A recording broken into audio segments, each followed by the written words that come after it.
But I think the thing that's probably been the most interesting for me so far, I mean, if we haven't talked about AI, we haven't talked about anything.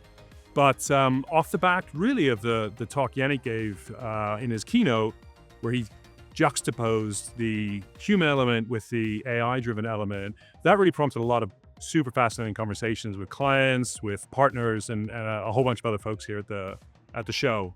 And I think the sort of unspoken, I guess, part of this is that human element and the challenge with that human element. So, we are surrounded by insane technology here and insane advancements that have been made.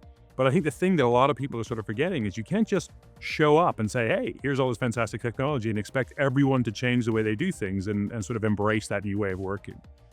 And I think that, for me, is a challenge that we all share. And I think it's a really good opportunity for clients, for agencies, for partners to work together to really figure out, how do we enable this generation of people in the workplace, but also that generation that's coming in over the next several years, to operate in a different way, where we can really leverage this technology to the full, but also value us.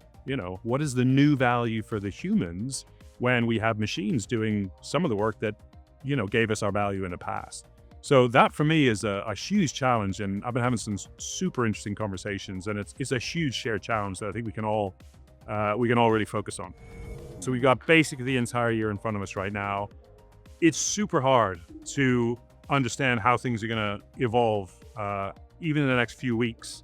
We're seeing technologies leapfrog each other so incredibly quickly, and those leapfrogs cause entire companies to change their strategy because they need to be at the frontier, they need to be at the front of things. I fully expect to see that continue, and if anything, go faster this year.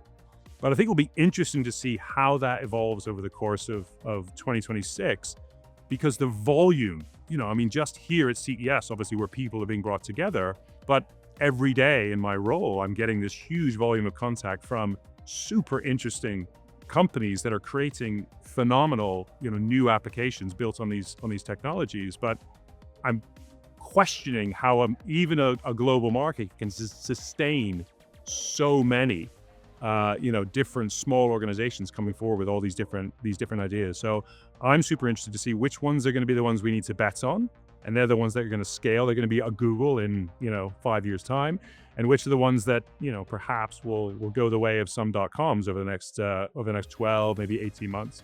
So for me, I think we're going to see some falling out of some of these just huge volume of small startups in the marketplace. It might be more challenging for them to find funding to be able to continue to grow at the scale we've seen in the last 12 months, because it's been absolutely crazy.